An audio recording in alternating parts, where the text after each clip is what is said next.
جی دوستو، آپ دیکھ رہے ہیں کلائڈوسکوپ۔ بڑے اطمینان کی بات ہے کہ ہمارے وزیر اعظم سعودی عرب میں ہیں اور وہاں پہ ایک انٹرنیشنل انویسٹمنٹ کانفرنس ہو رہی ہے، وہ اٹینڈ کریں گے۔ اور میں سمجھتا ہوں کہ ضروری تھا، کیونکہ سعودی عرب کے ساتھ جس نوعیت کے ہمارے تعلقات ہیں اور جو ہمارے لیے میوچولی بینیفیشل ریلیشن شپ ہے، اس کو دوبارہ ٹریجیکٹری میں لانا بڑا ضروری ہے۔ گو کہ شہباز شریف صاحب نے جب ٹیک اوور کیا ایز وزیر اعظم تو ان کا پہلا دورہ ہی سعودی عرب میں تھا، اور اس وقت بھی بڑی اچھی وہاں ان کی ملاقاتیں ہوئیں، لیکن یہ دورہ بھی میں سمجھتا ہوں کہ اس کانٹیکسٹ میں امپورٹنٹ ہے کہ جو سعودی عرب کی جو انٹینشنز ہیں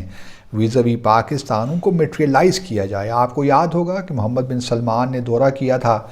پاکستان کا 2019 میں، تو انہوں نے یہاں تک بھی کہا تھا کہ میں سفیر پاکستان ہوں، اور پھر انویسٹمنٹ کی باتیں بھی ہوئیں، اور ایک خاص طور پہ آئل ریفائنری کی بات ہوئی، اور $20 بلین کی investment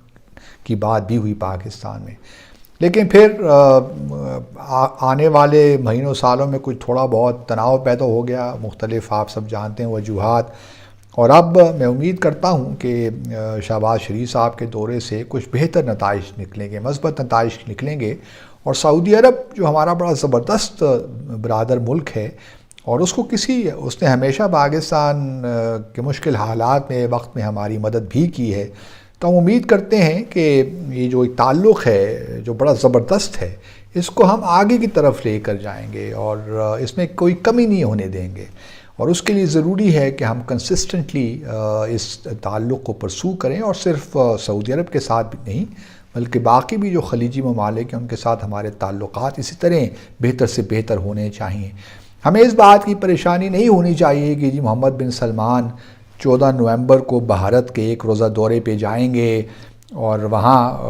obviously prime minister Modi ان کا استقبال کریں گے، پھر وہاں سے وہ انڈونیشیا چلے جائیں گے، پرائم منسٹر مودی بھی اور محمد بن سلمان بھی۔ وہاں پہ چونکہ G20 گروپ آف 20 کی میٹنگ ہو رہی ہے، سعودی عرب بھی اس کا ممبر ہے، بھارت بھی ہے، ہم نہیں، پاکستان نہیں ہے۔ کچھ لوگ یہ کہہ رہے ہیں کہ بھئی کیا ضرورت تھی، چونکہ دونوں نے تو انڈونیشیا میں ملنا ہی تھا، تو اس وزٹ کی کیا ضرورت تھی؟ میں سمجھتا ہوں کہ وزٹ کی ان کے لیے تو ضرورت تھی، ایک سمبولک اہمیت ہوتی ہے۔ سائیڈ لائن پہ انڈونیشیا میں میٹنگ تو ہو سکتی تھی، لیکن اگر وہاں پہ رک رہے ہیں پاکستان میں، اپنے بھارت میں، تو پھر آبویسلی ایک سمبولک امپورٹنس تو ہے کہ سعودی عربیہ بھارت کے ساتھ بھی اپنے تعلقات کو بڑی اہمیت دیتا ہے، لیکن اس کا ہرگز یہ مطلب نہیں ہے کہ یہ کوئی زیرو سم گیم ہو رہی ہے۔ سعودی عرب اگر بھارت کے ساتھ تعلقات کو بہتر کر رہا ہے تو پاکستان کے لیے کوئی مواقع نہیں ہے۔ پاکستان اور سعودی عرب کے جو تعلقات ہیں بڑے پرانے ہیں، درینہ ہیں، اس میں بہت سی چیزیں شامل ہیں، اور ہمیں کبھی بھی اس بات پہ خوف زدہ نہیں ہونا چاہیے یا پینک میں نہیں آنا چاہیے کہ بھئی بھارت کے اور سعودی عرب کے تعلقات بڑے بہتر ہو رہے ہیں۔ وہ بہتر ہونے دیں، لیکن سو لانگ ایز ان تعلقات کا ہمارے انٹرسٹ پہ کوئی براہ راست اثر نہیں پڑتا، تو ہمیں اپنے تعلقات پہ فوکس کرنا چاہیے۔ ہمارا معاملہ یہ ہو جاتا ہے کہ ہم اپنے تعلقات پہ تو فوکس نہیں کرتے اور دوسروں کے تعلقات میں ورڈ رہتے ہیں۔ کویسچن یہ ہے، سوال یہ ہے دوستو کہ ہم نے کیا کیا اور یا کیا نہیں کیا جس کی وجہ سے پاکستان اور سعودی عرب کے تعلقات جس مقام پہ ہونے چاہیے وہ اس مقام پہ نہیں ہیں۔ ہم کیوں ایسی اسٹیٹمنٹس ایشو کر دیتے ہیں جن کی قطعاً کوئی ضرورت نہیں ہوتی؟ کیوں ایسی پری میچورلی ایسی بات کر دیتے ہیں جن کی کوئی ضرورت نہیں ہوتی، جس کی وجہ سے جو اتنے اچھے تعلقات ہیں وہ بھی متاثر ہو جاتے ہیں، منفی انداز سے متاثر ہوتے ہیں؟ تو میں ذاتی طور پہ یہ سمجھتا ہوں، اور میں پہلے بھی کئی بار یہ کہتا رہا ہوں کہ پاکستان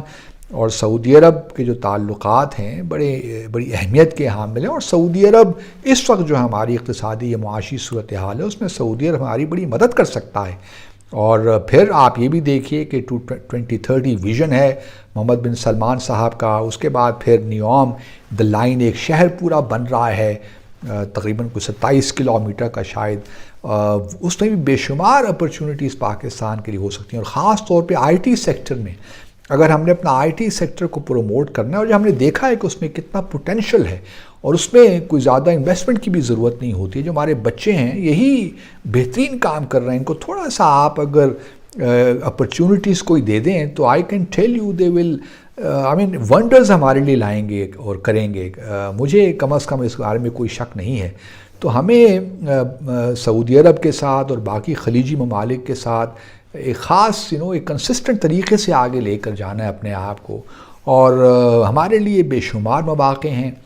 سعودی عرب ہو, UAE ہو, اور میں آپ کو یقین دلاتا ہوں کہ تھوڑا بہت اگر ہم فوکس کریں صحیح معنوں میں اپنی زراعت میں,